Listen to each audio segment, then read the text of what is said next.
Welcome to live steno classes. यह रविंद्रनाथ टैगोर की जीवनी का दूसरा भाग है। डिक्टेशन स्टार्ट होगी 5 सेकंड बाद।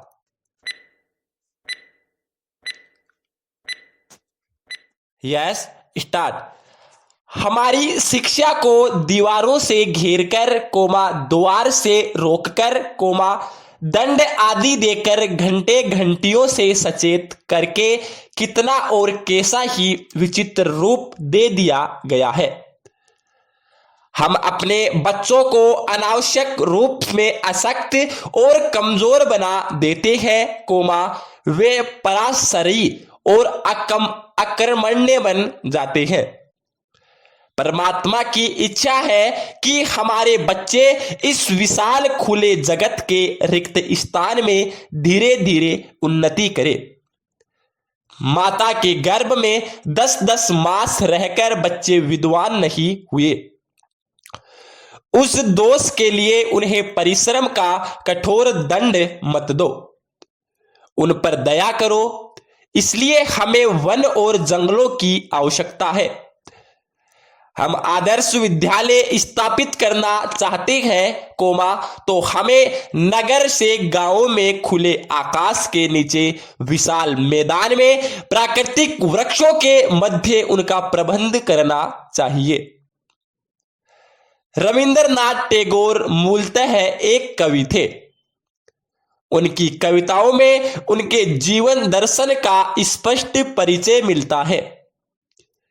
जैसा कि डॉक्टर कीर्ति देवी ने उल्लेख किया है कि उनका दर्शन कवि कल्पना है, हृदय की वेदना है, अध्यात्म का तर्क युक्त निरूपण नहीं था। रविंद्रनाथ की कृतियों और उनके विचारों के अध्ययन से उनका दार्शनिक व्यक्तित्व उभर उठता है, जिनमें वे प्रमुख हैं ईश्वर और ब्रह्मा, आत्मा और जीव, सत्य और ज्ञान, जगत और प्रकृति, प्रेम और साधना, धर्म और नैतिकता, विराम पेरा। रविंद्रनाथ ने अपना विचार व्यक्त किया है, हमें ईश्वर को उसी प्रकार अनुभव करना चाहिए जिस प्रकार हम प्रकाश का अनुभव करते हैं। उनका अनुभव संसार में प्रत्येक क्षण होने वाली क्रियाओं और प्रतिक्रियाओं में होता है। ऐसा इसीलिए कि वे ईश्वरीय इच्छा से संबंधित और प्रेरित होती है। वे ईश्वर और ब्रह्मा को तर्क से जानने की सलाह नहीं देते। उनका तो कहना है ईश्वर और ब्रह्मा को प्रेम और अनुभूति से जानने का प्रयत्न करना चाहिए। यही कारण है कि वे शंकराचार्य के तर्क और निर्गुण अद्वैत ब्रह्मा के विचार से सहमत नहीं होते, विराम पेरा।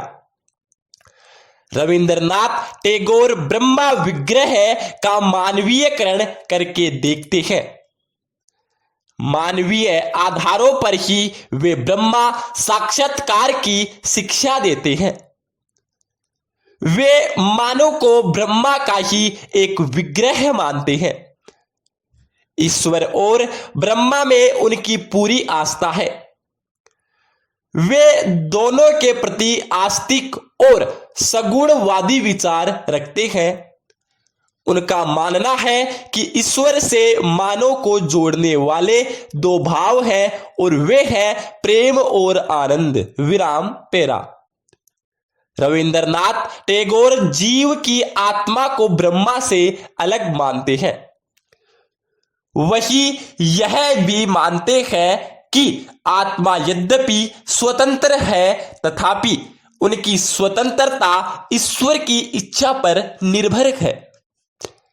उनका विचार है कि जीव आत्मा का लक्ष्य ब्रह्मा में लीन होना नहीं है, बल्कि अपने को पूर्ण बनाना है। उपनिषद सिद्धांतों के आधार पर उन्होंने आत्मा के 3 रूप निर्धारित किए हैं, जो है कि अस्तित्व और रक्षा भावना, कोमा अस्तित्व का ज्ञान और आत्माभिव्यक्ति, विराम पेरा। रविंद्रनाथ टैगोर ने सत्य की अवधारणा को स्पष्ट करते हुए लिखा है कि संसार का सत्य उसके जड़ पदार्थों में नहीं है, कोमा प्रत्युत उसके माध्यम से अभिव्यक्त होने वाली एकता में है। हमारा वस्तुओं का समस्त ज्ञान उन्हें विश्व के संबंध में जानना है, उनके संबंध में, कोमा जो कि परम सत्य है। वे तथात्मक ज्ञान के आधार पर सत्य ज्ञान को मानते हैं। वे माया की सत्ता को मानते हैं और नहीं भी। उनका कहना है कि चूंकि जगत में माया के विस्तार को देखा समझा जा सकता है, कोमा अतः जगत की वास्तविकता को नकारा नहीं जा सकता। वे प्रकृति में जड़ और चेतन सभी को पाते हैं, कोमा इसलिए उनका कहना है कि प्रकृति को जानना समझना चाहिए।